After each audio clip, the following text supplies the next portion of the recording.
He on the MEPI Consortium and the chair of the African Medical School Association. Ladies and gentlemen, if we talk about him, the cows will go home and we shall not finish. Allow me to let you know that he is a renowned researcher in HIV/AIDS since the 1980s in the rural areas of Rakai district in Uganda. He has 30 years of effort of epidemiology and intervention of research in HIV/AIDS. He is a renowned and a professor emeritus in internal medicine. Ladies and gentlemen, who else would be in position to give us the talk other than Professor Nelson Kaulukusi Sewankambo? Please let's rise as we give him a standing ovation. He is going to give us a talk about the journey towards becoming, please keep clapping, a journey towards becoming a successful healthy care person. What is lacking in today's generation? Ladies and gentlemen, another applause to welcome Professor Sewankambo. And the people online, let's get him started. You may take your seats.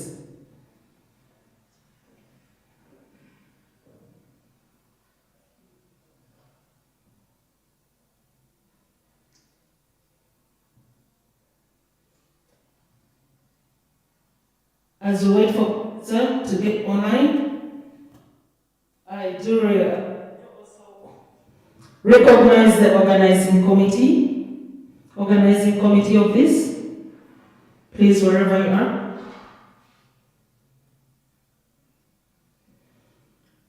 Okay,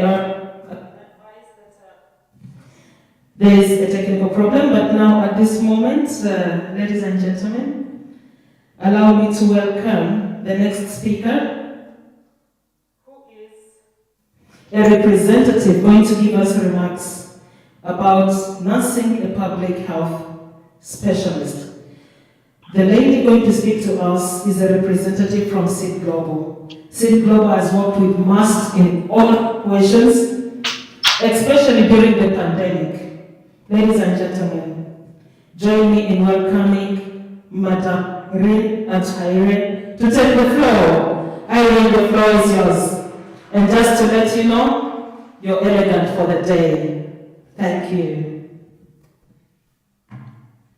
Thank you so much. I was looking forward to hearing Professor Sewankambo's words before I speak, but still, nevertheless. Good evening, ladies and gentlemen. My name is Irene Athaire. I'm the country director for SID Global Health. SID Global Health has been a partner with Mbara University of Science and Technology for I think 7 years now. So we are like relatives. Yes, so it may be the first time you're seeing me, but we are always, everything that involves mass, we can't miss to be there if we are invited. So what a memorable evening. I didn't know that, once we start planning, I didn't realize that the day was coming so soon. Just Tuesday, I looked at the program and it was saying we are starting at 7 p.m. And I'm like, what? How did this happen? As in, how did it happen so fast? So time really moves so fast. I can't believe that we are here today. It's a memorable evening, and I want to congratulate the team behind this Medx Mentor under the leadership of Mr. Elvis Tamale. Give yourselves a huge round of applause. You have exemplified leadership. So many of us identify needs, but you had evidence to back this up.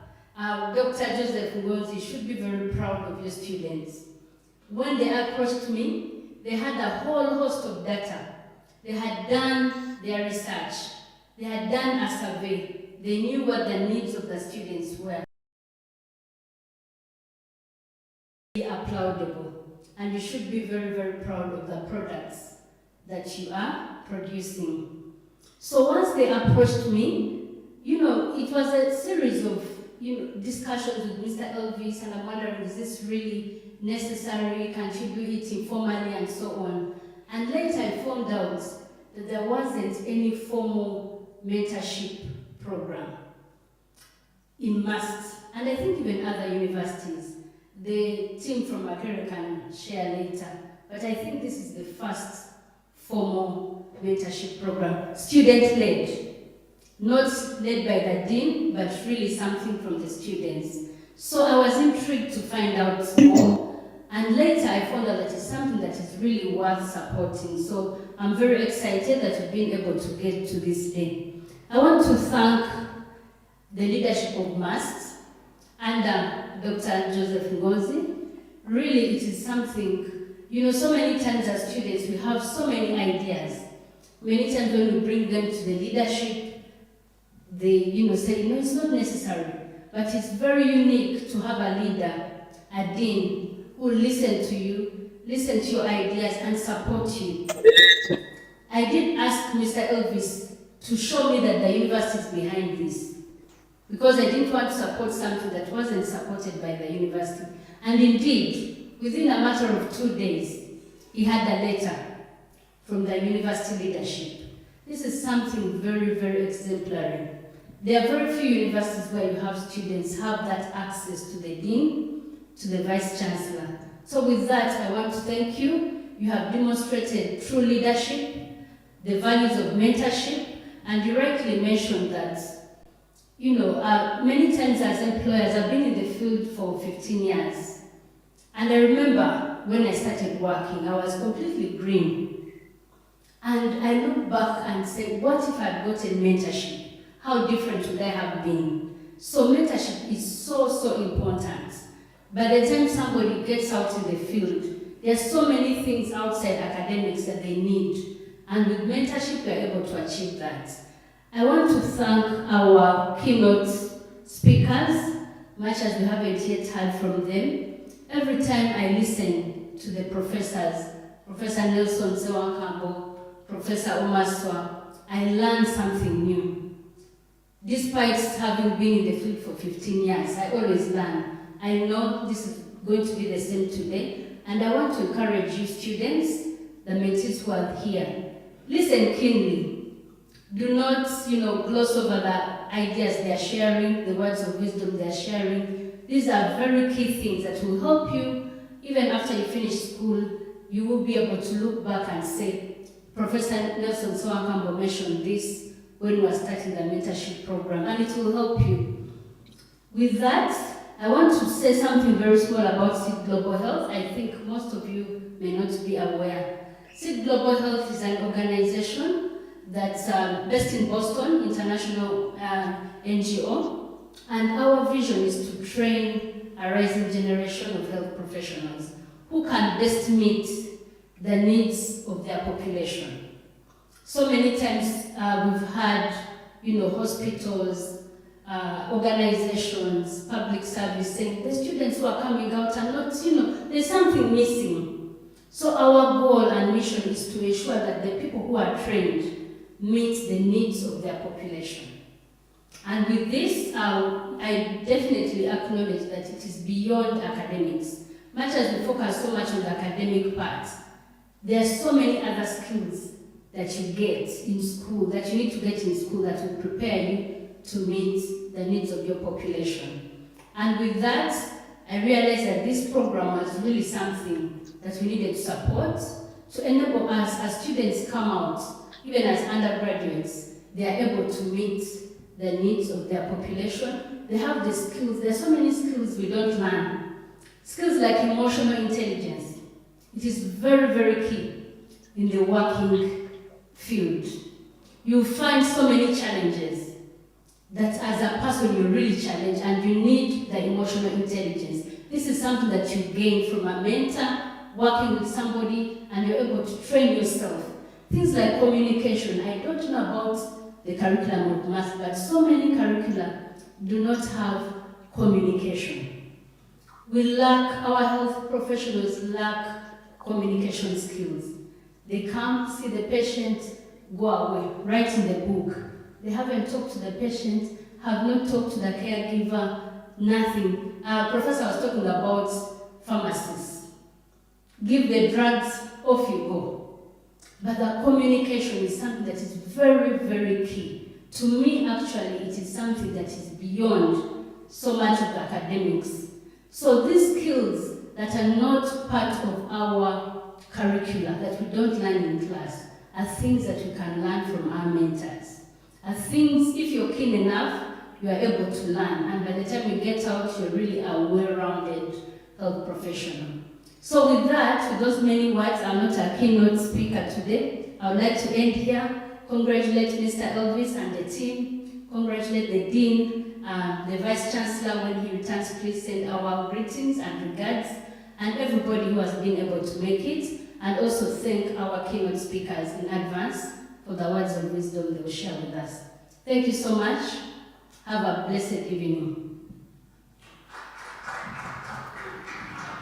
Thank you so much, Irene. Irene, you're always my backup plan, but we always thank you, City Global. Because every time you're like, our budget is tight, Angela, how much is it? So you're my mulos. So not in a bad way, but thank you for always saving the situation and having love for our medical school. Can you extend the love to other faculties? People think you're favoring one faculty. I'm making a wish for other faculties. Deal or no deal? Okay. She's a nurse. Okay, it explains. Thank you, but thank you always for standing with us. Ladies and gentlemen, in just also a minute, allow me to invite the representative of the Federation of Uganda Medical Association as we wait for the words of wisdom from Professor Omaswa Francis. I'll now invite Mr. Osadi Bonfes to come and give us, just in 1 minute, a word about mentorship, and as the president, where do you see this? Is it becoming national, international? Are we stopping here? I'm waiting to hear all that. The floor is yours. Thank you so much. I'm always uncomfortable because of the protocol issues. Like when your seniors talk, then you're coming after. It makes me a little nervous, but first of all, allow me to apologize for that. So, like what she said, I'm called Osodi Boniface. I'm the president of Uganda Federation of Medical Students. The federation currently has over 10,000 medical students with 8 registered universities, but I think very soon we'll be having 12. We have 4 more which are coming up. So I want first of all to thank Elvis and team. It's an honor to be here. You know, juggling leadership and then also being a clinical medical student is always tricky. But I'm glad I'm here also at this moment. So Elvis, thank you so much. And I also want to thank City Global Health. Like what Madam Irene said, it has some affiliated universities, but always in other universities. Thank you so much for always being a trusted partner, and we're always glad to associate with you. And I want to inform the House that even when there was a lockdown, there is a way medical students returned back to school. It was through the engagement of City Global, and I would request the House to first kindly, I know my seniors are here, but let's give them at least an applause for that. Kindly take our appreciation on behalf of the medical students of Uganda. We really appreciate your partnership and all the work that you do for us. And from us, through the Dean and all the stakeholders in the House, for a student to thrive, it means the environment must be conducive for such. So I want to thank you so much for making Elvis and team thrive, that we are here tonight. It's an honor, and we are, as a federation, we are proud. Like what I always tell the medical students, that the federation gives you a platform to thrive, because there are so many trends that are changing in medicine. That's why the topic today is pertinent with the trends that we are going through. There are so many things happening, and for the medical students to be up to the task as the next physician, mentorship is key in that note. So we want to thank you so much for thinking like this and for being us. And also, Federation has a lot of programs that are coming up. And all these programs are actually some of the things. Like we have the Grand Medical Ward Rounds, which is about to start. Briefly, they have given me 1 minute, but the Grand Medical Ward Round will be a platform which will be bringing all medical students in Uganda with our lecturers and professors, so that we have online presentations because of the trends. I don't want to preempt, but we have already requested City Global, and I know they are already thinking about it, and we even suggested that it will be called the City Global Grand Medical Round. So I don't want to preempt, but as a federation, we are impatiently waiting for their response towards that. But also we organize the East African assemblies. I know time is going, but I'm also proud Elvis will be leading our medical quiz team, which will be going to Kenya around June this year, with Uganda at that level. So as me and also on behalf of the medical students, we are really proud of whatever is happening here, and we pledge that as we are starting it at this level, it also transcends to involve other medical schools so that we have the same benefit as in Barara University of Science and Technology. So thank you so much for this time. I would have loved to say a lot, because but the issue of time will allow me to stop here. For God and my country, thank you. Mr. President, from which university are you? Or you're part of MAST? Sorry for that.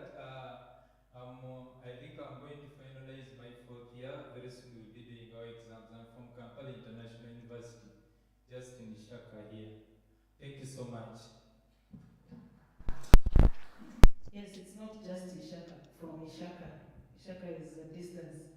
Ladies and gentlemen, the next speaker, like Moses said, I don't even deserve to read his CV. I now invite the Deputy Dean, Faculty of Medicine, to tell us this name Francis. Is he the Pope? Is he the researcher? Dr. Jonas, the floor is yours. Come and introduce the next speaker of the conference.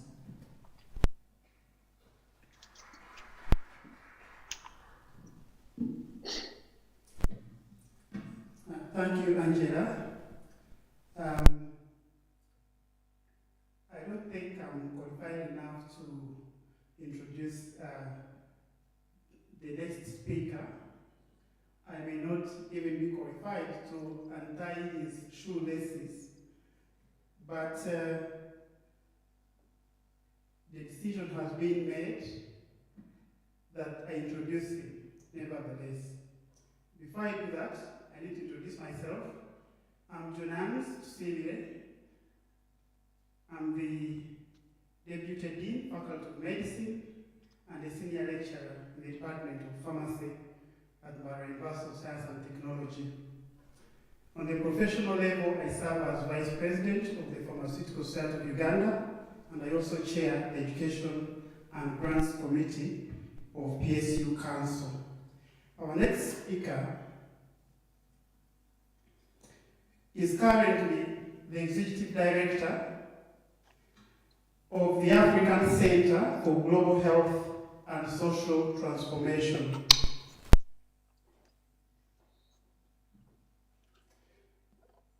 This center is an initiative incorporated in Uganda and promoted by a network of African and international leaders in health and development. Until May 2008, he was Special Advisor to the WHO Director General and founding Executive Director of the Global Health Workforce Alliance. Before joining the Global Health Workforce Alliance, he was the Director General for Health Services in the Ministry of Health in Uganda, where he was responsible for coordinating and implementing major reforms in the health sector, including quality assurance and decentralization. Among many of Professor Omaswa's accomplishments and leadership roles in global health community, he was founding chair and later served as vice chairman of the Global Stop TB Partnership, was one of the architects of the Global Fund to fight HIV/AIDS, TB, and malaria, and served as chair of the Portfolio and Procurement Committee of the Global Fund Board. He was member of the steering committee of the High-Level Forum on Health-Related Millennium Development Goals and participated in the drafting of the Paris Declaration on Aid Effectiveness. Professor Omaswa Francis is a graduate of Makerere University Medical School, Kampala, Uganda, a fellow of the Royal College of Surgeons of Edinburgh, founding president of the College of Surgeons of East Central and Southern Africa, and is a senior associate at the Johns Hopkins Bloomberg School of Public Health. Ladies and gentlemen, can we give a standing ovation for Professor Francis Omaswa, our next speaker? Thank you so much. Thank you. Over to you, Professor Omaswa. You're very welcome.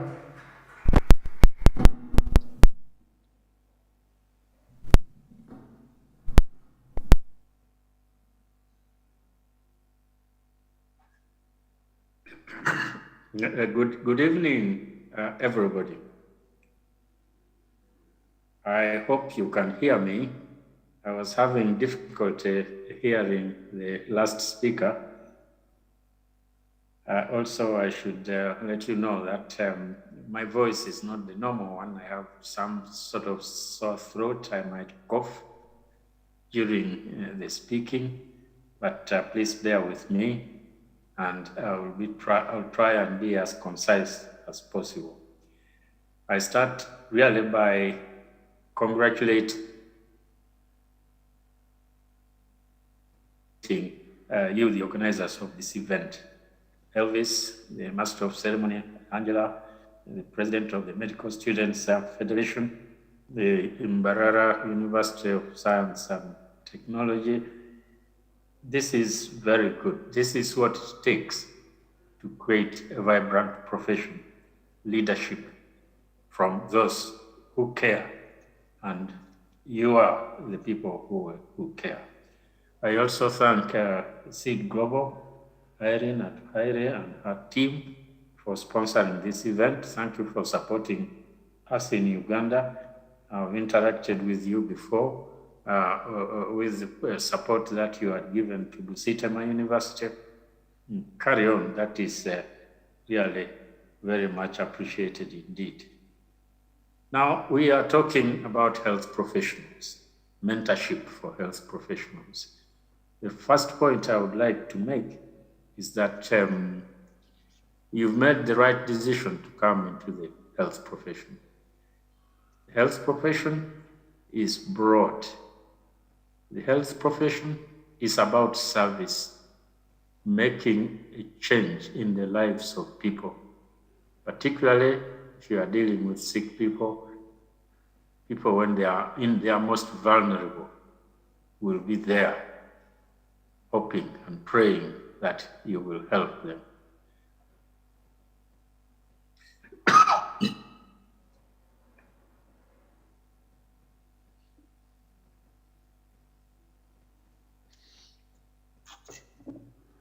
And being able to help them is one of the most gratifying things that I have experienced. You know, you have a child whom you've been seeing in the outpatient department, brought there by the parents, breathless and lethargic, hardly able to feed. And you take that child to the operating room, you fix a hole in the heart, and immediately the child becomes energetic, is running around, has to be restrained. And how happy that makes me feel. And that's just an example. So you've made a good choice. You can work if you feel like working alone in the lab, if you feel like working with crowds of people in public health or in clinical medicine, and you will be there to help people either maintain their health or regain it when they have lost it. So in my own case, if I were to start again, go to high school, say choose what a career you would like to take forward, I would just come straight back into the health profession. So that's how much I've enjoyed myself and been happy being in the health profession. And now we talk about mentorship within the health profession. And well, I'm not going to spend time defining mentorship and so on, but it's all about others helping one person or a group of people to achieve their aspirations in the profession. And you yourself, the mentee, needs a correct mindset to be able to benefit from mentorship. And conversely, the mentors need to create in you that correct mindset that makes you the best mentee. And by and large, this matter is institutional, it is national, it is global. You can't create a high-flying health professional just from only what is happening in the school, but also what is happening in the profession in the country and what is happening in the profession globally. So your school where you are training, Professor Alex Odonga is one of my mentors. He's one of the early surgeons here. I worked under him as an SHO and also later as a surgeon. He used to tell us that medical schools are like factories. A good factory will produce good products, and a bad factory, similarly, equally will produce bad products. So mentorship should be about creating an enabling environment in the training institution that enables the trainees to become the best possible professionals. And the Makerere Medical School that I went to in the 1960s. Yeah, sorry, I couldn't stay for. She just said I'm really delayed. I haven't spoken yet, so no, but that happens. So I think somebody's microphone is open. He's trying to whisper. I don't know who it is. Anyway, so I was saying that Odonga was saying a good medical school is like a good factory, produces good products. So the Makerere Medical School that I went to was a very good factory. There were role models there whom you looked at and you just say, I want to be like that. These were both international and indigenous Ugandans. The indigenous Ugandans who were my mentors and whom I looked up to were the very first African people to get specialization, such as Professor Kyalwazi in surgery, Professor Kibuka Musoke in internal medicine, Professor Bulwa in obstetrics, and so on and so on, and Professor Latima Musoke in pediatrics. So these people, you saw the way they were dressed, very smart, very clean people. The cars which they drove, very clean. Their cars were washed, I don't know how many times a day. And then they came to teach, they came to work on the ward, and they were just admirable people. So I would like to advocate for us to create the medical schools in this country and in these regions, in this region, which are the right factories. And we have all to work for this. You, the students, have a role to play. You are taking leadership already. What we are doing today, I really applaud it very much indeed. And that's why I am up late with my sore throat, and with even the notice I got was short. But Elvis called me so many times, and I just had to say, this is the type of person we need to support. So I applaud you, Elvis, for your tenacity and for making it possible for me to share my thoughts about this with you. I was once a student leader also, was the president of the Medical Students Association at that time. There was only one medical school, and it was my job if one teacher was coming late for his lectures or missed them, to go and engage with the person and say, look, sir, we are missing you. We've missed your lectures twice. Maybe you will come to the next one. And then they come. So don't just let your teachers run away with bad mentorship. It's a climate which we want to create, which makes it impossible for anybody not to do the right thing in the right way at the right time. The Medical Education Partnership Initiative, that was a program we had here, ended in 2015, and it went on for 5 years. It was in 13 medical schools in 12 countries. And we looked at what it could take to make better medical schools here and better teachers. And we recommended what is called medical education units in every school. The medical education unit was to prepare staff and students to be better teachers and better learners.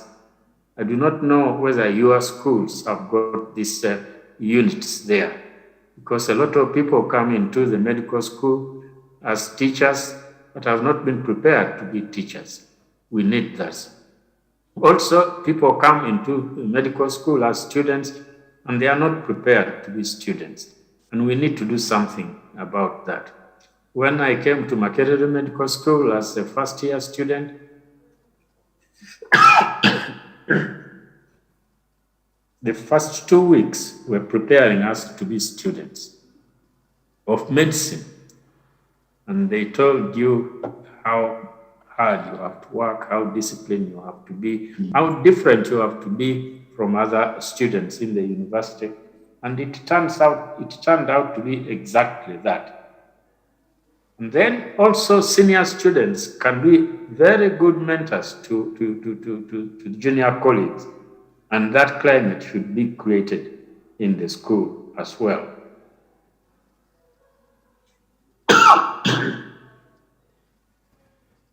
So, and learning never stops. Learning never stops. So mentorship is ongoing. And I think mentorship is ongoing until the very end.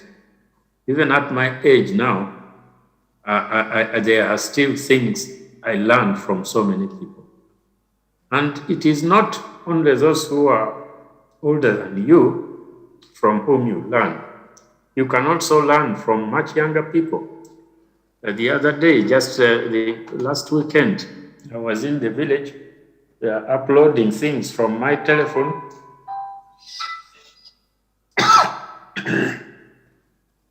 into the computer, and it was my brother's son who helped me to do it. I think he's in his late 20s. So you learn from everybody, and students can be also mentors to their teachers in one way or another. Don't be shy about that. I applaud you. Please carry on with this. And next time, if there is another topic you would like us to share, let's do so. But it starts with you, the students, having the right attitude to become the best possible health professionals. You commit yourself to this and you look for ways of doing so. Follow those who will teach you and run away from those who will misguide you. And you can tell them. You can tell who is who.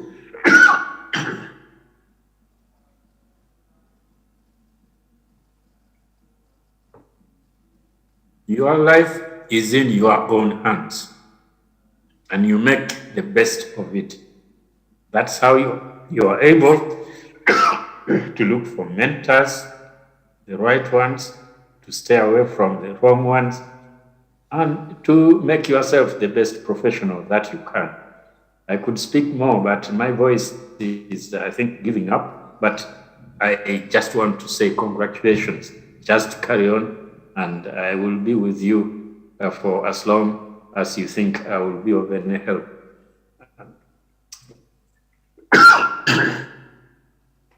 Okay, thank you for listening.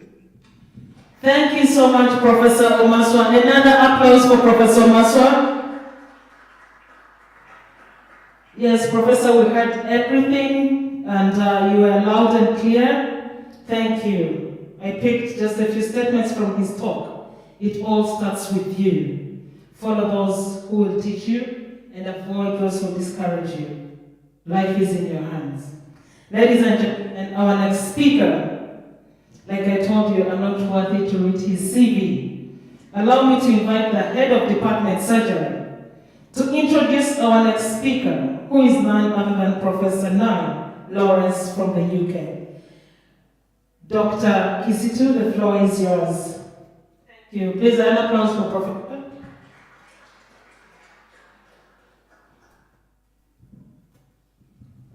Greetings to you all members. I'm very excited to be here. Dr. Kisitu Chiengara are my names, and I'm the current head of Department Surgery. Also, I greet all the members connecting in from wherever they are. I've just been given Professor Neil Lawrence, and briefly, this is what I can say about him. But before I talk about Prophet Lawrence, there is something very interesting I wanted to share about mentorship. Unfortunately, Professor Swakambo has not yet connected in, but maybe we'll be able to connect in. And I intended to have trained during his time. But what I remember about Professor Swakambo, when he was the dean, I was in first year. And unfortunately, that's when I lost my mother. And then I missed, I think I missed a few papers because I had to go and attend burial. So when I came back, I think I had missed the exams. And then as I tried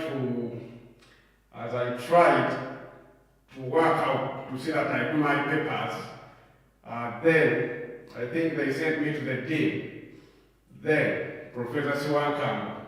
And this is a guy who would command respect in medical school, and everyone would fear going to his office. Okay, so when they told me I think I'd gone through the deputy dean and so on, and the final man was Professor Swankam, I just put up my hand and I said I will not do exam. Let me miss this, and then I will retake the exam. So that's the kind of man whom we are missing here. For us who are from Kenya, we know what he was. You know, even walking on campus, would serially a man who commands respect. So that is Professor Wakam. Oh, here this has gone off. I need to introduce Prof. Yes.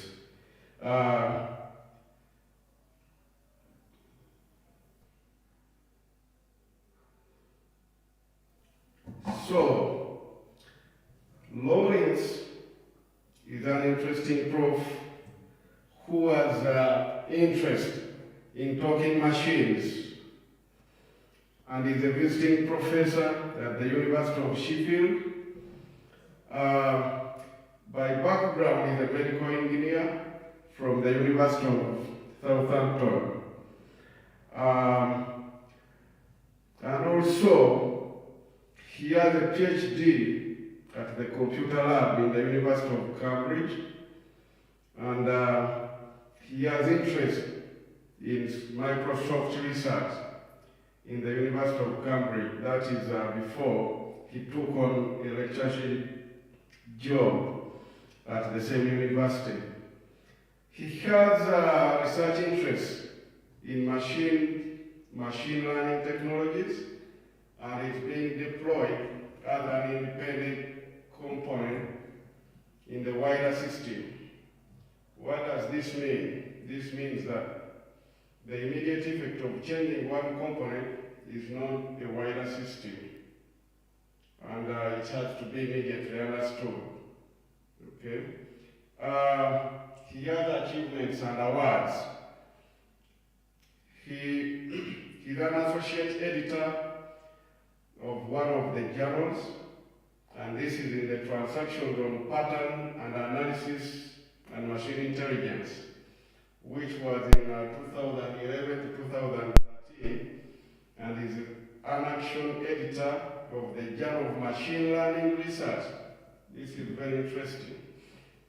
He was also the co-founder editor of the Proceedings of Machine Learning Research, and is currently one of the editors in a number of journals, and also he has participated in the tutorials chair, and he was the general chair of a number of programs still in the computer language, computer science. Some of them I cannot tell, being an orthopedic surgeon, so a number of things I may not know in the computer world. So guys, allow me to welcome Professor Neil Lawrence to give his address. Thank you. I'll just share my screen if that's okay. It's great to be here, and I'd like to thank Elvis for the invitation, and all the previous speakers, particularly Francis, whose talk I really enjoyed, talking about the importance of mentorship.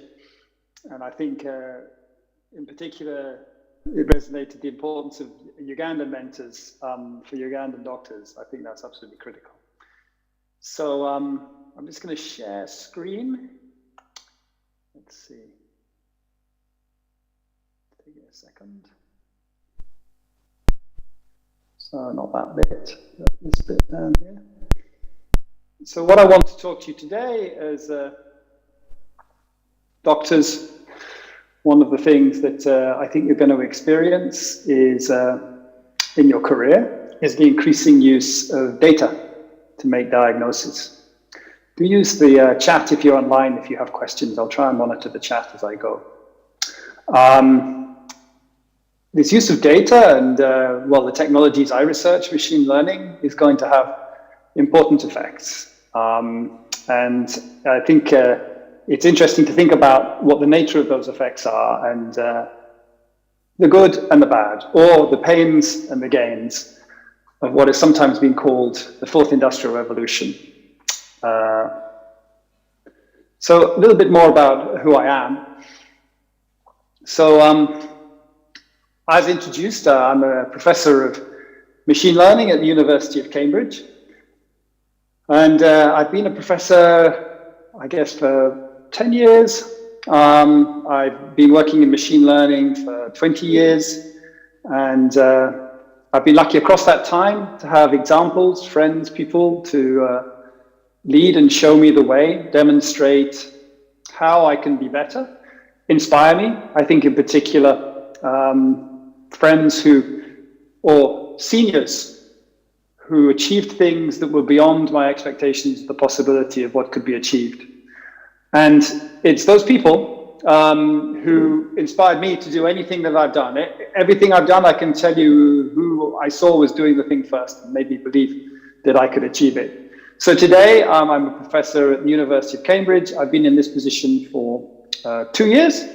Before that, I was a director of machine learning at Amazon. And one of the reasons I went to Amazon is because they're a company that deals a lot with data and distribution of goods. And it was my intention to find out how you can use data, how you can make use of data to improve the actions we take in the real world. Another activity I take part in, which people from Makerere University may know about, is I helped set up an initiative known as Data Science Africa, where we focus on teaching data science within the African context. I helped set it up. It's very important for me that it's an African organization, so it's run by academics in Africa, but it's doing education and mentoring within that domain, which is, I think, vitally important. Okay, so what I want to talk about to you today, because you'll be reading about it and all the possibilities of it, is artificial intelligence. Now, artificial intelligence is a problematic term because as soon as I say artificial intelligence, I make you think of an intelligence, and you are all intelligences yourselves. So it's something that feels very close to home. It's something that feels quite personal to you, your intelligence, your ability to interact with other people. And I have a word for the effect of this. So the word is too long, so I struggle to say it. So I've got this shortened version. So the actual word is anthropomorphization. So anthropomorphization is a process that we apply as human beings to look at a complex situation, a complex thing, a complex machine. We understand that machine itself as being human. We interpret it as human. If our car doesn't start in the morning, we say it's because the car is grumpy. We look at our animals and we say, we give them human emotions. We say our cat is upset with us. Well, maybe it is, but maybe it isn't. But what's so fascinating to me about that is any time we hear of an intelligence, we automatically try and convert it into a human form. We see that in religion, where if you see a depiction of God, you'll often see a picture of a human being. Yet everything religious texts tell us about, in different religions, is that gods are a form of intelligence beyond our imagination. They're omniscient. They are not like human beings. If we look at artificial intelligence, we'll see people showing us robots, the Terminator robot, making it look like a human being, as if it has the same motives. Now, I want to start by explaining why it's quite different from us, because one of the aspects that's unique about, particular to our intelligence, and very different from a machine's intelligence, is our limited ability to communicate. So what do I mean by that? Well, I'm standing here, I'm giving a talk, a keynote at this wonderful session, and it'll take me 20 minutes to give the keynote perhaps. And in those 20 minutes, I might perhaps say 2,000 words, maybe more. But the amount of information in those words is very little. If I had two computers and I needed to communicate between two computers 2,000 words, I could do it in an instant. So what's going on? I mean, a computer can transmit every second hundreds of millions of words, whereas a human can only communicate every second 1 or 2 words. That means that when we communicate with other humans, what we do is we choose our words very carefully. So as I'm communicating to you as an audience, I first of all have to have an image of the audience I'm communicating to. So what do I know about you? I know you're medical students. I know you're interested in mentoring. I know you may be interested in data and machine learning. I also know you're human beings. So I can use shared concepts around this. And I can choose my words that I select to tell you in the knowledge of who you are. I know you're Ugandans, so I can mention Stephen Kiprotich and say he's the greatest marathon runner that ever lived. If you were Kenyans, I wouldn't be able to say that. So having an understanding of who you are helps in the form of communication. Now, that means that before I decide what to say, I have to think about who you are, and I make a statement.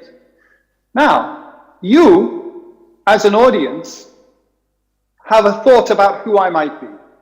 You may not know a great deal about me. You know I'm a professor. You know I'm in Cambridge. I had that nice introduction. You have a sense of who I might be. And that allows you to listen to what I'm saying and put it in that context.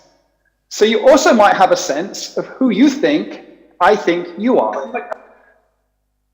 This whole thing is going on inside your head as we perform this communication.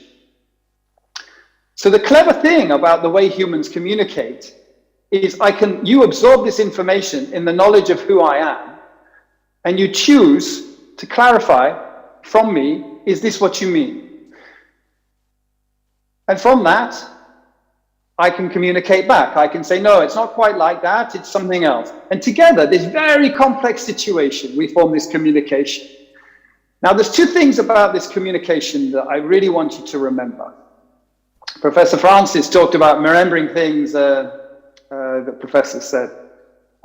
So this is maybe the one thing I want you to remember from my talk. One, if you are familiar with the person, if this person is a mentor for you, if this person is someone who has been through the same thing that you went through yourself, then that is a far more powerful thing for you to listen to them, because they can communicate in terms which you understand.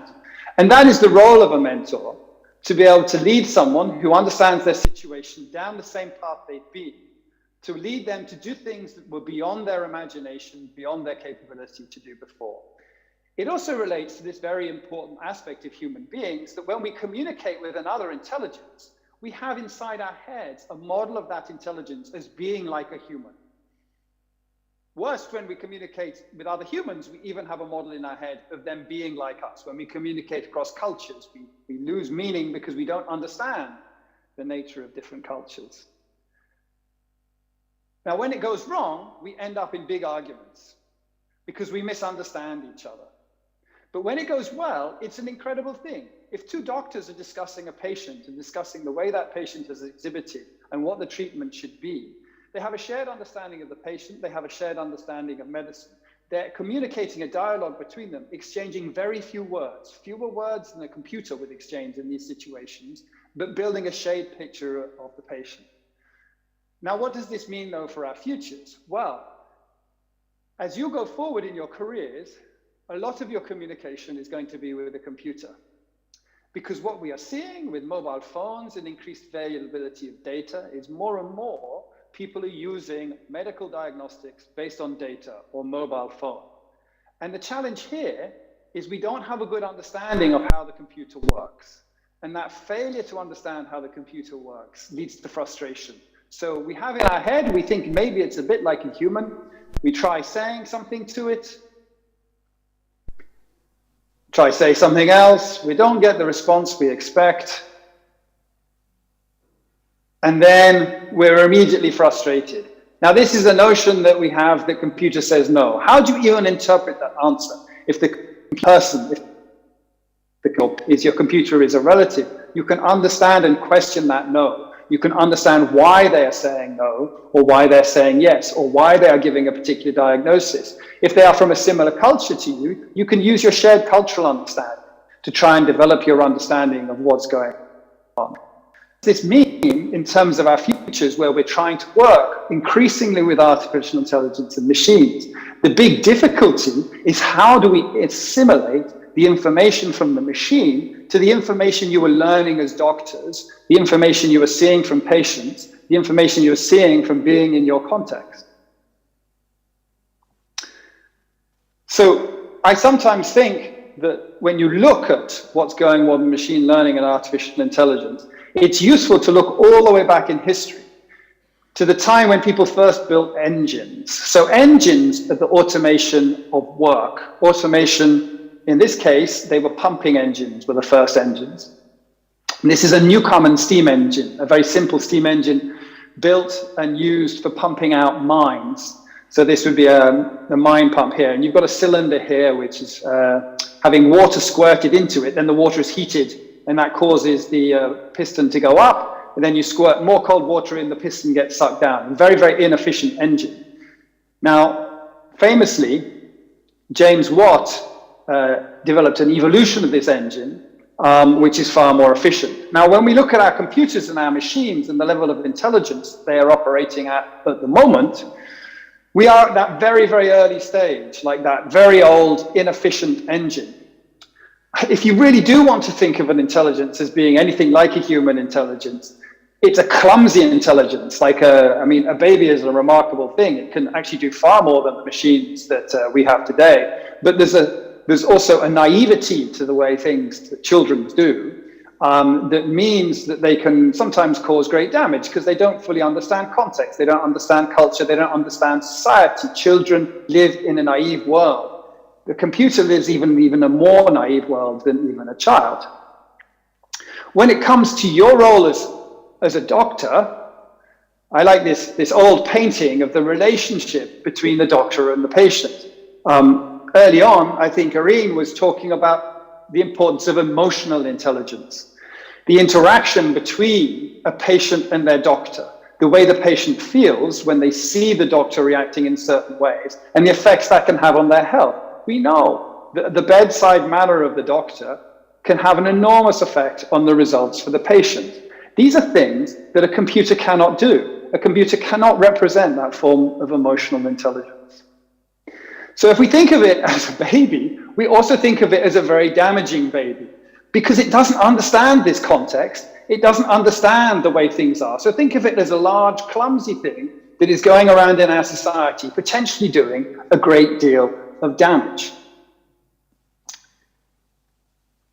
I want to give you a model of what's actually going on with artificial intelligence, so that instead of thinking of it as another human being or another entity that has real intelligence, you'll realize it's just a set of complex mathematics.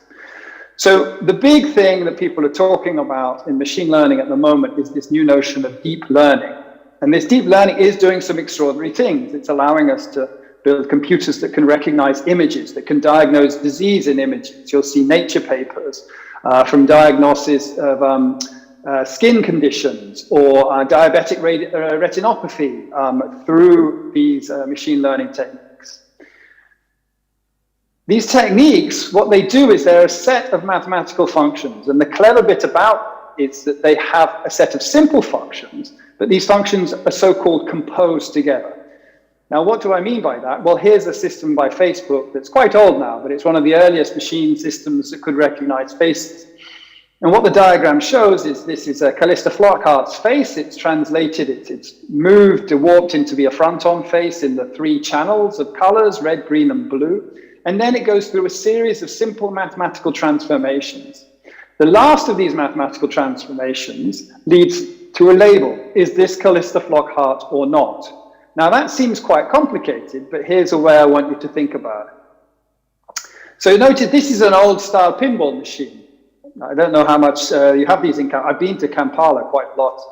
I haven't been to Mbara, but I don't know how much you've seen these sort of pinball machines, that the modern ones, but it's sort of old-fashioned ones. You just have this ball, and the ball comes down through the pins and comes down to the bottom, and you can score different points according to where it lands. Now, what I showed you these mathematical functions. These look very complicated, but I want you to think about them just as these layers of pins. So conceptually, what's happening is you have a patient, for example, or a face, or some image, and that's going to be represented with some balls here, and by the position of the balls at the top of the image. And that's going to be the data you have. Now, each of these series of mathematical functions are going to affect the location of the ball from left to the right in this image. So what happens is, I can put this ball in, so this one is starting here, it falls through the machine, and in this case, it says that this is Callista Flockhart. But from the color of the ball, what we're trying to say is, no, it's not Callista Flockhart. So this is a broken machine. This machine is before it's been trained in the machine learning way to give us the diagnosis. So we can try another one. This one is Callista Flockhart.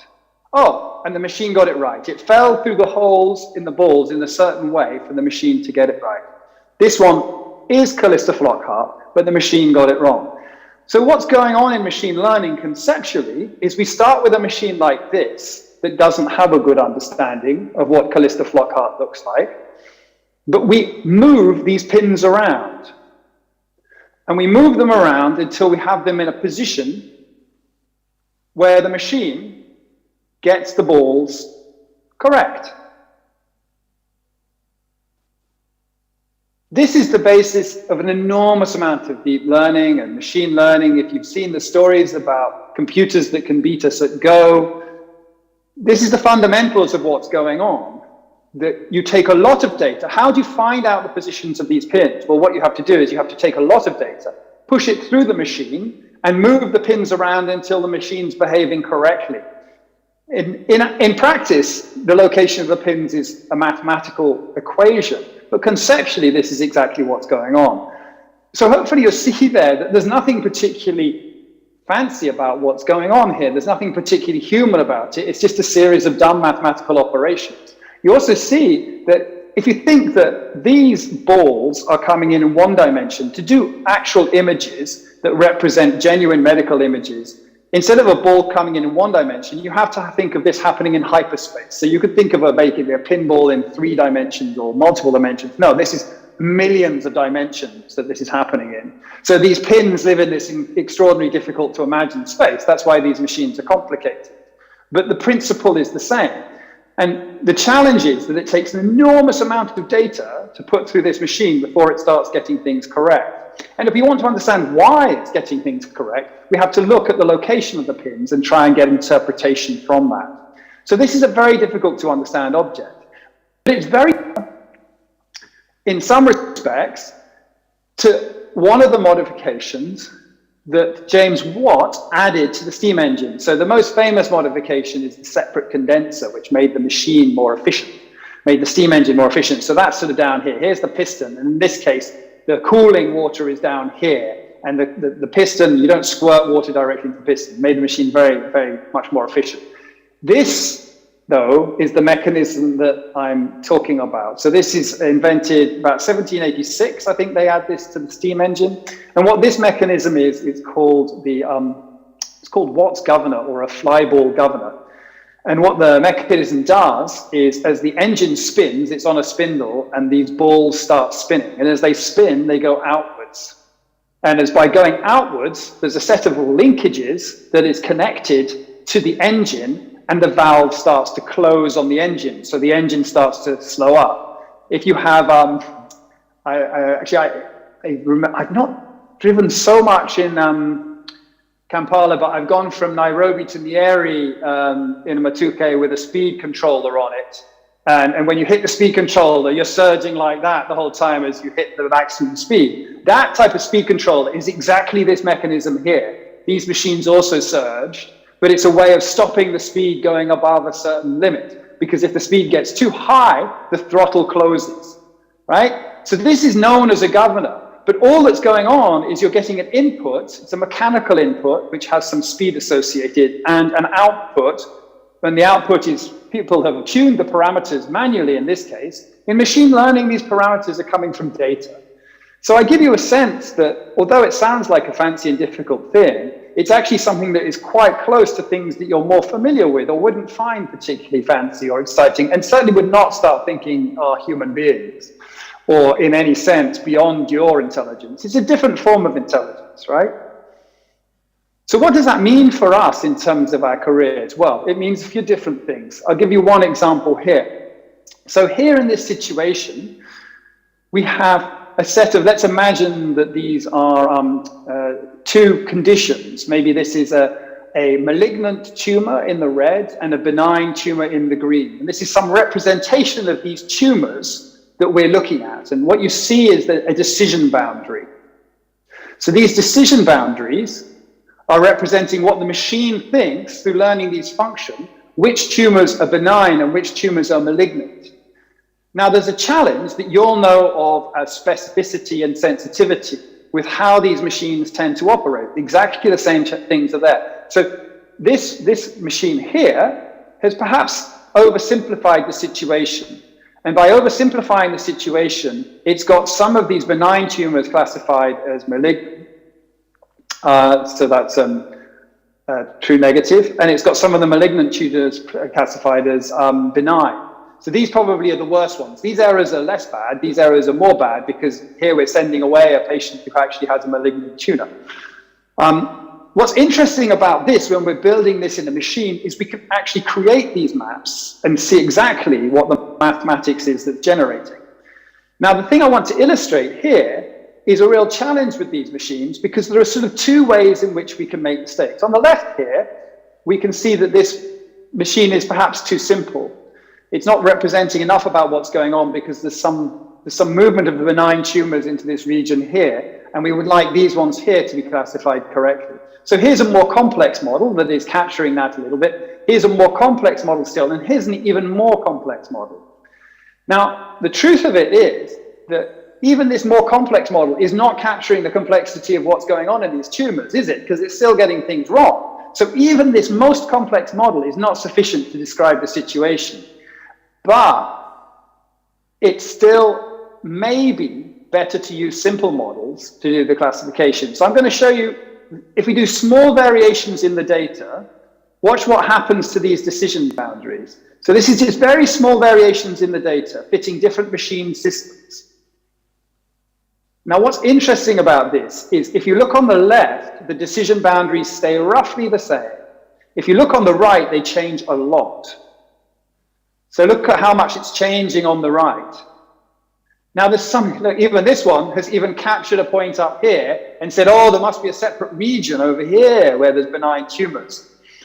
This is fascinating to me because the type of machine classification systems we normally build are actually typically on the left. Why is that? Because we want consistent answers from the machine. We want our machine to be consistent.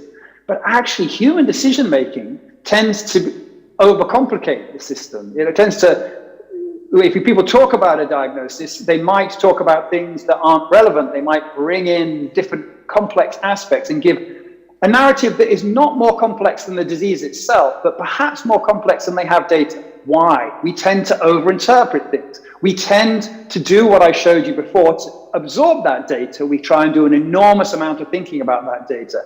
And that's potentially problematic, apart from, if you look at one thing, here, all the decisions are consistent. So if each of these was a separate doctor, look what happens on the left. It doesn't matter which doctor you go to, the benign tumor is always declared malignant up here, and these malignant tumors are always declared benign. So this consistency is not necessarily a good thing. Whereas if we look on the right, we see that it varies. Different doctors give different answers. So you can actually use the variation in this to get. Now, what I want to describe to you is what you're going to in your career is combining your knowledge, the knowledge of your colleagues, and the knowledge of machines to try and give a better output. I think that's quite a hard thing that you're going to have to do, that doctors like Professor Francis did not have to deal with to the same extent. Of course, he knows all about sensitivity and specificity and all those statistical concepts, but this ends up being more complex as we use more data. So there's additional issues in terms of how we understand what patients think about our use of their data. So there's no new laws about this. This is a really great, if you want to read more about what patients think, there's a wonderful website called Understanding Patient Data by the Wellcome Trust. Of course, this is a UK audience that are representing this, so it's not giving you necessarily what Ugandans would be thinking about the use of medical data. But it gives you a sense of the diversity of feelings and opinions people have about their data being used for this type of diagnosis. And to me, that's really important that we understand what patients think. We cannot be in this way where we dictate to them how they behave. Look at these. One of the challenges we have, that it turns out that patients trust universities and doctors to process them.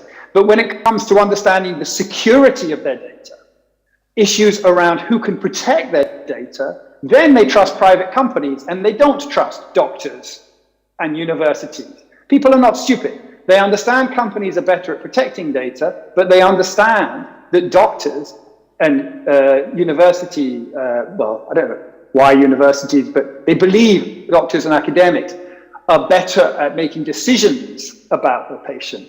And this leads to this problem that I think we're in at the moment. So I sometimes call it the bush pilot model. If you look at bush pilots, people who fly deep into areas where there's no maintenance, one of the skills of the bush pilot is that they have to be able to maintain the engine of their plane as well as fly the aircraft. So they're making both decisions about where that aircraft goes, and they're having to ensure that the engine is well maintained. This makes things quite difficult because that pilot is having to, in effect, understand the mechanics of the plane and understand the direction. Now, the analogy I want you to have is imagine that the mechanics of the plane is understanding the type of technical details around data and how to protect it and how to interpret it. And imagine that flying the plane is making good ethical decisions about patient outcomes. The challenge you face as this generation of doctors is you will need to do both of these things because they're not disentangled.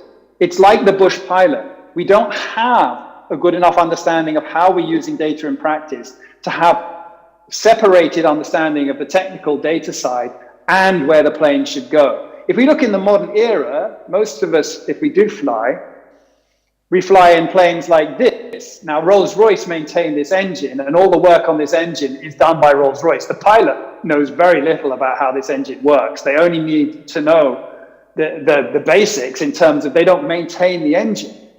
And we're not at that. So I think one of the difficult things that you're going to face in your career, coming back to the themes, the pains and the gains, this fourth industrial revolution, is you will have to get on top of what the computer means, how to protect the patient's data, how to interpret what the computer is saying, simultaneously while making good medical decisions about what the treatment for these patients is. I'll just end there, but I just wanted to give two books that I really think are really interesting in terms of bringing some thinking about how you do this, which are both by the same author, who is called Matthew Syed, and they both talk a lot about the sort of things you're going to need to get used to in your careers. Black box thinking is one, which is how you improve your decision making and question the judgment of what you're doing. And then another one, which I think is really relates to this diagram where I showed you, well, we'll go back to it just to highlight. So this book, The Power of Diverse Thinking, bringing multiple people together to make a decision, which relates to this little diagram I had here, where on the right, we've got diverse thinking, yeah? And the diverse thinking means that sometimes we get it right, even if we don't get it right all the time. Where here, we've got consistent thinking. And so the consistent thinking is nice, it's consistent, but some people are always going to be misdiagnosed. The challenge we face is doing what Matthew calls rebel ideas, bringing diverse thinking together, not just between us and our colleagues, but also bringing the machine intelligences into play. And with that, I'll end there. Thank you very much for your time and for listening. Thank you so much. Thank you. Another applause for our presenter. Lawrence, thank you so much, and we're so proud about the presentation. It was so engaging with so many pictures and examples. We've learned a lot from there. We would love to get that more, especially if you can share with the organizers the presentation. Thank you so much. Ladies and gentlemen, I would request Well, I can't hear you at the moment. Okay, thank you too, sorry. I would request I change something slightly in the program. Let's do the unveiling because our journalists need to get moving. There's curfew for them. So I'll invite the organizing committee. Please come forward. Organizing committee, I've not seen you anywhere. Please be proud of the work you've done. Organizing committee, please come forward. Just a line up here. And let me see the gender balance, whether you balance the gender. Yes, these are the brains behind this brilliant event. Okay, let me balance and join the organizing committee to balance the ladies. She's so alone. Can you please pull this side? Yes. I assume that you're all sanitized. So just tell me your name and what you're doing. If you're the one harassing me on the phone, you tell them that I was the one calling Angela tonight to tell her the program starts now. Yes, a very good evening to everyone. My name is Nathan Murungi, and I'm the technical director of Medx Mentor. And I don't know if I was harassing you, but I was harassing some of the big men and ladies here about getting the various links and everything required for online and physical attendance of this session. And I thank you all for turning up and for blessing us with your presence. Thank you.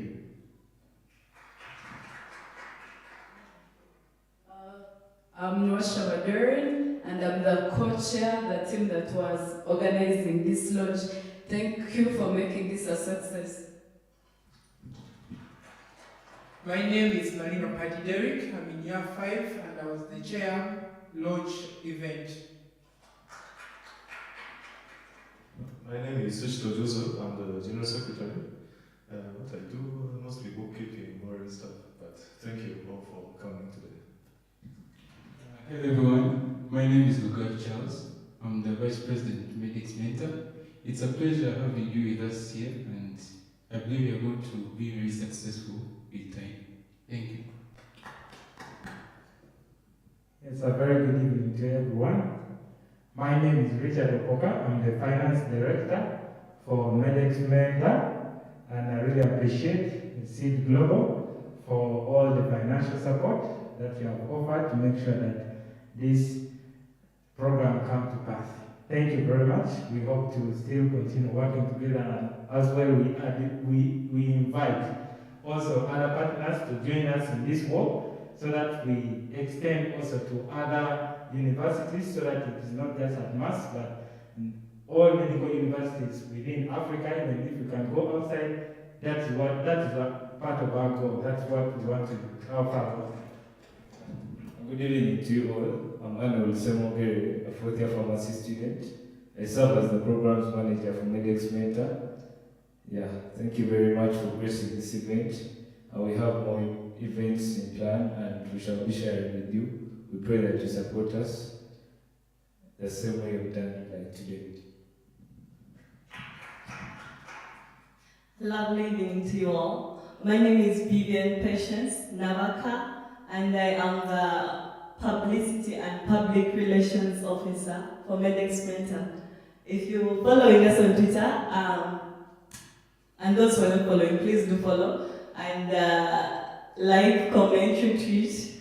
But if you've seen all those tweets and everything that has been moving around, I am responsible for that. Thank you. Good evening to you all. My name is Muhimbura Brian, physiotherapy year 4, and I am part of the program management team. A few words to say. The success in life begins when you make the commitment to be excellent, and the way of always getting ahead is always getting started. I am very happy that we are launching this program that we've been working on for quite some time, and I hope it is going to, I have great conviction in it. Thank you very much. Good evening, all of you. I'm Stuart James. I'm a member of the organizing committee, and I'll just have to say this is just the beginning of Medx Mentor. We are going to rock this thing. Trust us. Yes, Boa was our social media person, but taken by a big organization, UNHCR. Thank you for leaving Mara University for greater heights. Please put on your masks and they take a picture. Yes. Because they'll get me on social media that Angela and people don't wear masks. Thereafter, I'll invite, as they're taking the picture, I'll invite the mentors to take one side and the students to represent, and we do the ceremonial launch. Thereafter, the organizing committee put the cake in the middle so that we sit at once, and that's the adjustment I made in the program. Dr. Monzi, the Deputy Dean, let's take this side, and we're going to cut.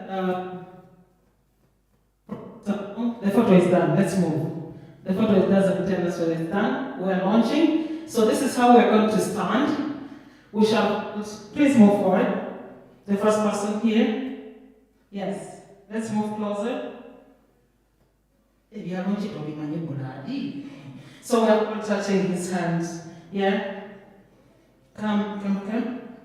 Please. Yeah, thank you. So others can be that side. Yeah, so others can be behind it. Irene, you're there? Yes.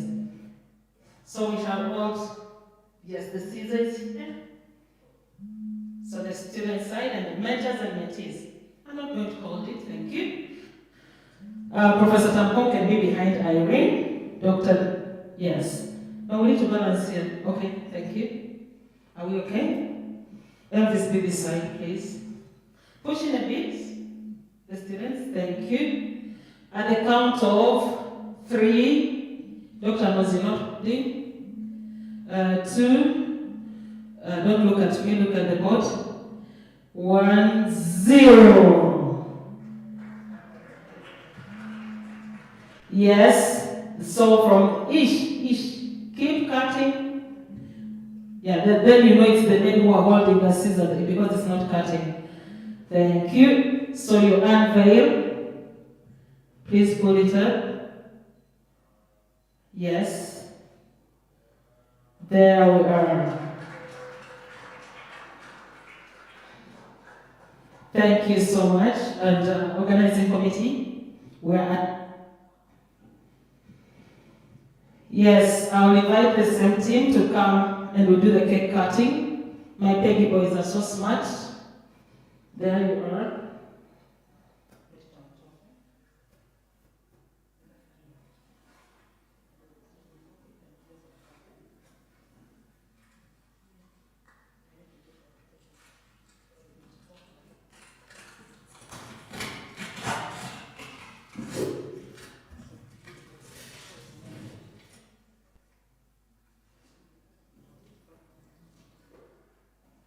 Yes, cake cutting, our mentors.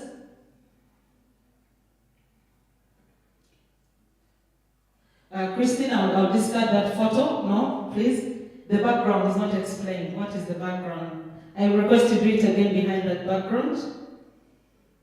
Or outside, or here, but we're dying to eat the cake banana. Thank you. Where have my ladies gone? Lady in pink, please come and balance these colors. You put on a mask faster because the pink is dominating here. Yes.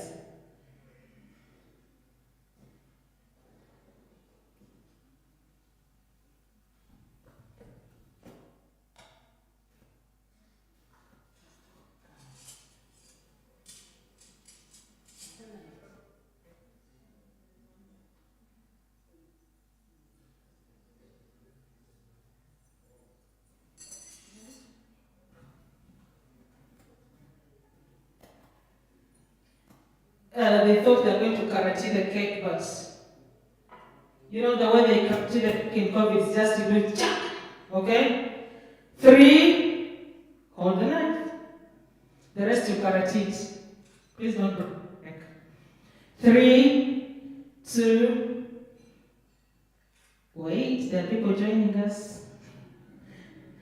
3, 2, 1, 0! Yay! They are all letting like medical students. As for one person, will be like, yay! Thank you, please. You may take it. Organizing committee, you can organize sabotage that cake. Ladies and gentlemen, our next session.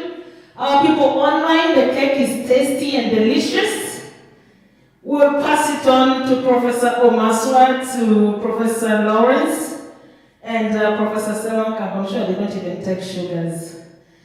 Q&A. We shall take 5 of them. Questions, please.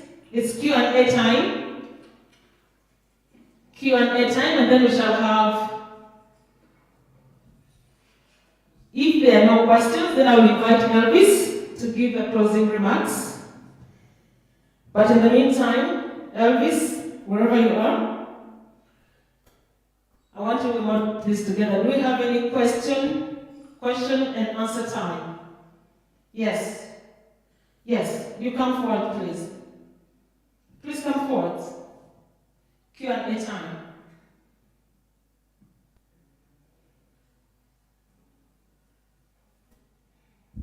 all those wanting to ask questions, we need to save time. We can't eat dinner beyond. We are medical students, you know what it means to eat late. Yeah, thank you so much. My question is, I'm a little interested in the practicality of this whole event. Like, how is it going to be, like, put into the perspective, like, on attaching the mentor with the mentee, and throughout that whole process, I'm really interested in that bit of it. And also, like, I'm also looking at the long-term plan of the project, like, from basically Elvis and team. Is it beginning with Mbarara? How are we going to get other medical schools involved? Because the problems of Mbarara are the same problems that are being faced at KIU, are the same problems being faced at Makerere, and the same problems being faced at Gulu. So I also need to know that. Thank you so much. Thank you. Next question, please. Good evening. I'm Anthony Glover, President, Association of Barra University, Pharmaceutical Science students. My question is, as I've been following, I'm highlighting medical students and I'm looking at physicians, nurses, and so on. What's the future of pharmaceutical scientists in this concept? As Medx mentor, what do you have in stock for the future pharmaceutical scientist? Thank you.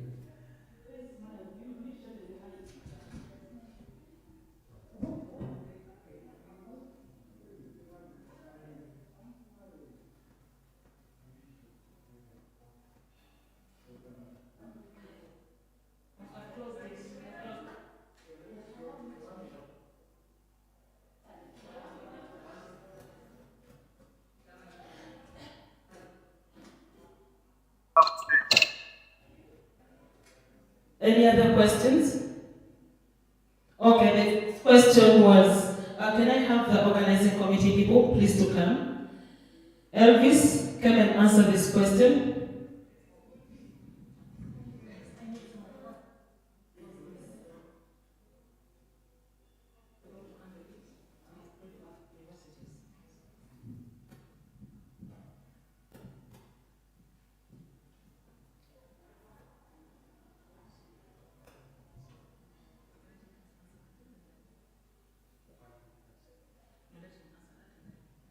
Yes, good evening once again. My name is Elvis Damale, team leader of Medx Mentor. I'm answering how are we going to handle the initiative and will it spread to other institutions. Like I said in my speech, that we have the ability and we've been blessed that there is technological furtherance and no longer limited by the confines of the occasion. As that, we're able to have the Medx Mentor program spread to other institutions and we'll have mentors from all over the globe, mentor students, both locally and remotely.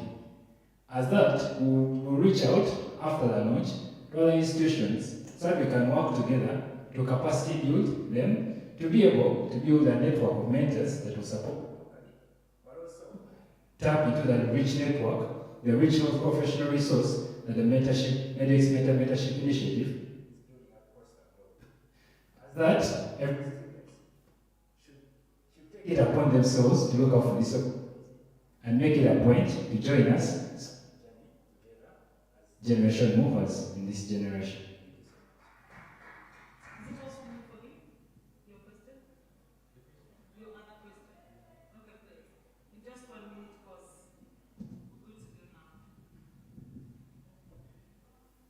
Yeah, sorry so much for another question.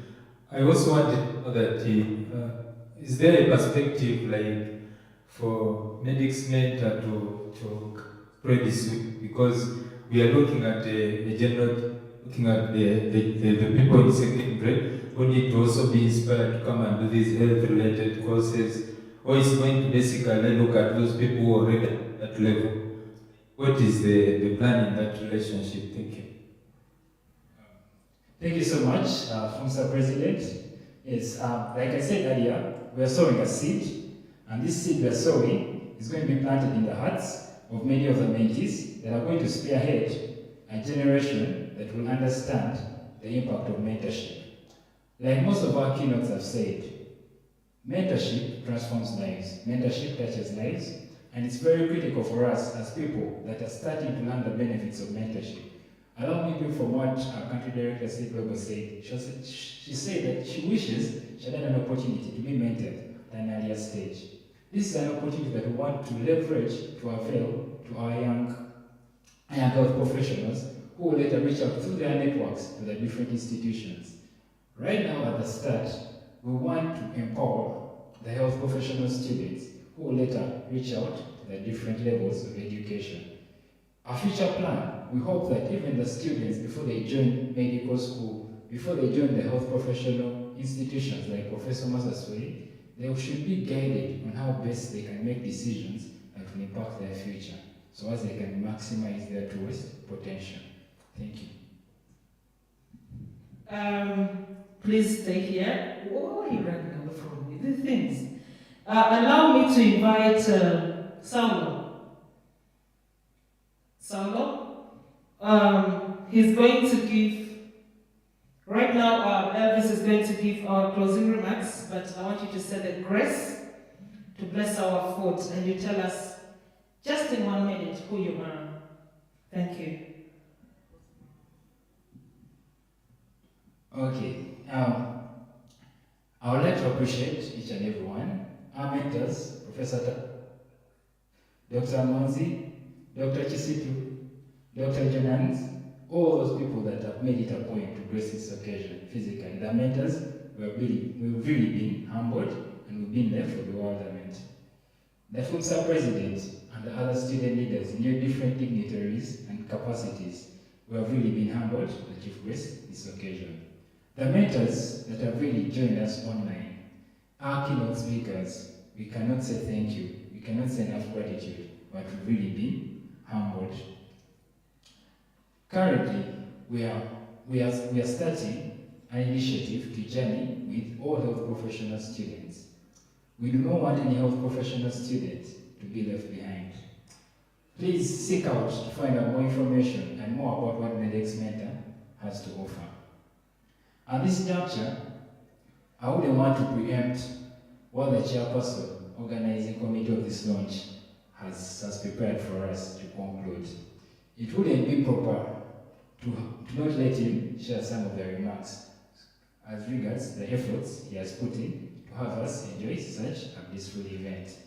Malinga Paddy Derrick.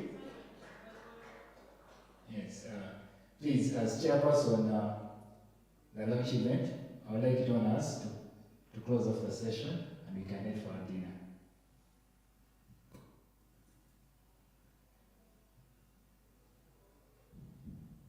Thank you, our chairperson, Medx Mentor, the Dean, Faculty of Medicine, Professor Tamkom, and all guests and students. Thank you.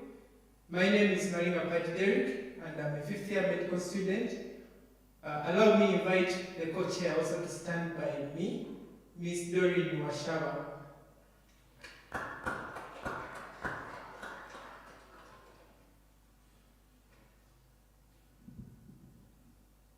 It's no sinecure to come up with a big event and have members turn up. I take this moment to honor and appreciate everyone that turned up and honor the invitation. Those that attended online, we appreciate that you are still with us up to now, and guests that came around. We are sorry we couldn't invite everyone. We're overwhelmed. Even members wanted to pay to attend.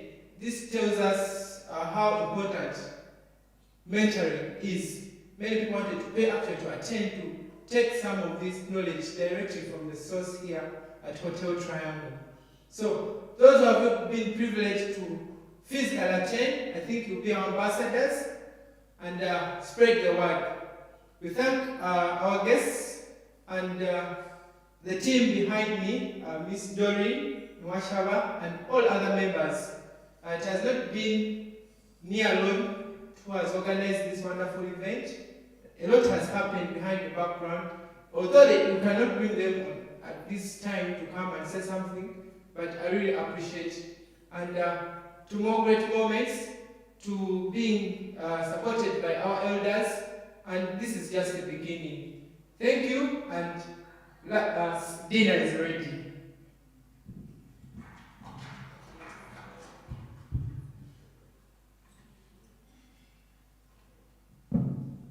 Protocol observed. My name is Sauron Platini, fourth year medical student, current president Mumsa. I would like to thank the Dean for being with medical students as the staff at large. I would want to thank Elvis. I'm coming in his shoe, but his shoe is too large. But I promise I will fit in. I'm looking forward that whatever he has stopped, I will do better through his guidance. And with the Dean, I promise we are going to do the best. Thank you so much. Let's pray for our meal. Lord Father, we thank you for this time. We thank you for honoring this occasion as we are going to have our meal. Bless it, bless the hands that have prepared it. In Jesus' name I've prayed. Thank you so much, the organizing team. Yes, and thank you so much, Angela. Didn't see you, but thank you for the services you've rendered. Angela is me. Allow me to thank our service providers. Hotel Triangle Management, thank you so much for the beautiful ambience. Our pictures look really beautiful. We thank also the, I need someone to whisper in my ears. But Ayit, thank you so much. Please, the soap operators, stand up. Just come here and talk while you stand here. Ayit, the cameras are automatic. Come here and talk about you. Yes. You know, we say the thing Ayit, and people don't know what Ayit means, eh? So what is Ayit? Ayit is a Langi word, by the way. So you tell us what is Ayit. You're from Langi? No. Yes, what is Ayit? Ayit is a power youth in technology. Yes. He is a master alumnus who has won so many grants of innovation in terms of ICT. We stand tall with you, Mr. Ronald, and your team, but also one special thing about Ayit and medical school, they are going to start recording ground rounds. And in case you miss, we're not telling you to miss. Ayit has given us a very good deal through the Dean's office. We thank you so much, and we thank you for standing tall. Would you allow me to say something? Yes, in just a second. 30 seconds. Yes, thank you so much.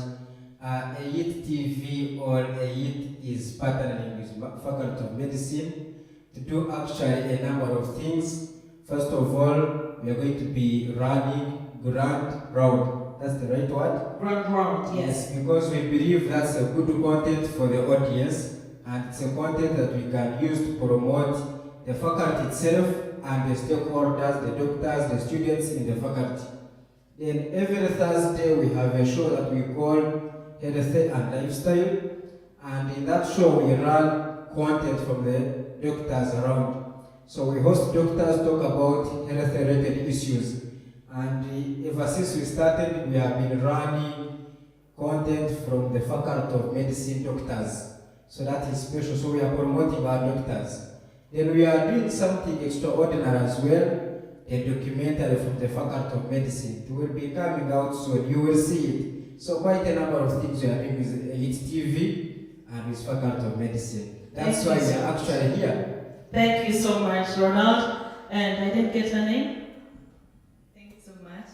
A student at MUST, doing bachelor's in information technology. Yes, so you're employing MUST students. Thank you so much. We're also coming. Thank you so much, Ayit, and we look forward to your services. Ladies and gentlemen, I don't want to be the reason between you and food. I don't want to be hated. Bon appetit. The doors are open. I'll invite the Dean and Professor Tamkong to lead the delegation using either door. And we're going to eat food in alphabetical order. So if you're Angela, you're the first to go. And if you're called who? Z, give me a Z name. Zipporah. Zipporah, you should get the food last. So we are getting people online, please join us for our meal. Succeed we must for God and my country. I've been your host, Angela Nakato, Barra University Public Relations Officer. Thank you. Thank you so much, Ms. Angela. So as start with the guests, and also Mr. Osodi, among the invited guests, representatives from KIU.